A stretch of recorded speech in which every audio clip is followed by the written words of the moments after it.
Le cinéma, c'est sûr, une grande importance dans ce que je fais, que ce soit consciemment ou inconsciemment, en fait, parce que je pense que c'est la première forme d'art. Ben, il y a la musique aussi, mais en tout cas, la première forme d'art que j'ai eu envie de faire. Là, je veux dire, quand je suis allée au cégep, j'étais en cinéma, j'ai fait mon bac en cinéma après ça.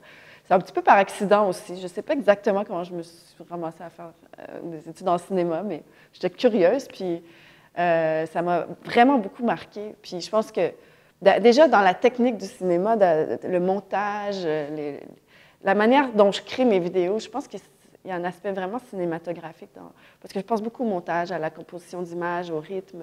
Et à la composition de la musique aussi. Puis la musique, le son. Il y a une grosse part que tu contribues au niveau de comment la musique est appliquée aux images. Oui, complètement. Donc je pense que oui, tu sais, c'est un peu. Je peux pas vraiment. Je peux pas identifier exactement comment le cinéma influence mon travail, mais c'est indéniable que ça a une influence. Puis, constamment, ce sont mes références, en fait. Même quand là, je fais un projet, puis là, je pense beaucoup à Solaris de Tarkovsky, qui est probablement genre, mon film préféré ever. Oui. mais ce film-là, je trouve, pour moi, il incarne tellement, justement, de thèmes, de sujets qui sont proches de ce que je veux faire. Ben, un peu comme Cronenberg aussi, c'est-à-dire cette ambiguïté de la réalité, nos projections dans le monde qui nous entoure, le fait de recréer ce qu'on connaît dans un univers complètement inconnu. Bref, tous ces questionnements sont constamment dans mon travail, puis je trouve que le cinéma a vraiment une force à ce niveau-là de pouvoir suggérer justement notre rapport à la projection psychologique sur notre environnement. Puis aussi, le côté immersif, tu sais, dans l'image. Tu sais, moi, je veux toujours, en fait...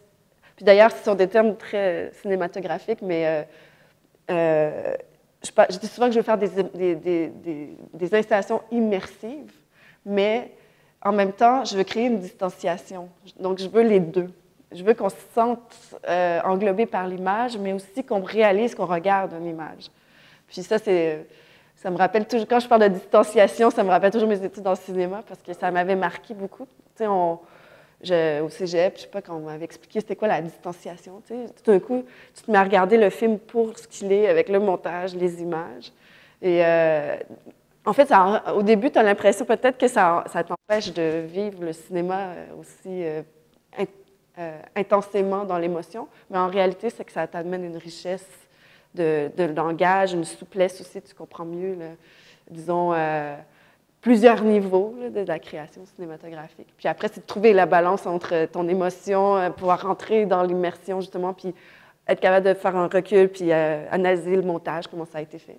Bref, il y a vraiment ça dans mon travail, en tout cas. Je réfléchis beaucoup à la forme, puis je pense que ça vient de mes études en cinéma. Et bon, je suis allée... j'ai pas parlé de film en particulier, mais bon, en gros, le cinéma m'a inspirée, mais à plein de niveaux, autant production que des films en soi, puis des réalisateurs, oui.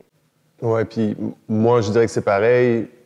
Puis en fait, c'est même presque les mêmes questions que Sabrina aborde, peut-être pas de la même manière, mais j'ai aussi cet intérêt-là, moi, pour le côté immersif du cinéma, mais aussi la distanciation. En fait, c'est comme je suis fasciné par le paradoxe entre une tendance vers le escapism, de l'hyperréalisme qu'on peut avoir comme expérience dans le cinéma, mais aussi le côté Godard et situationniste, genre qui vient comme briser cette illusion-là. J'ai comme dans mon travail, il y a toujours cette espèce de tension entre ces deux aspects-là.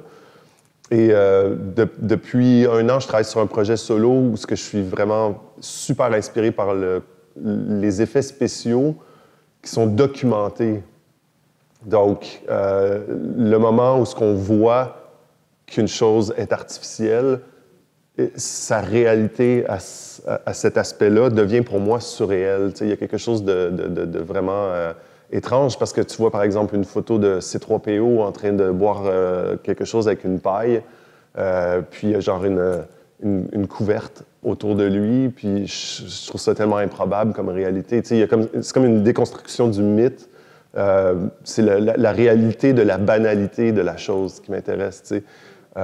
C'était une grosse inspiration. Parce qu'en fait, le cinéma très CGI est une grosse inspiration pour moi, justement à cause du côté immersif de cette réalité impossible. Tu sais, quand tu rentres dans un film plein de CGI, tu es dans une réalité que tu ne peux pas vivre autrement qu'à travers la projection, puis le mouvement dans lequel tu es embarqué à cause de l'immersion du film.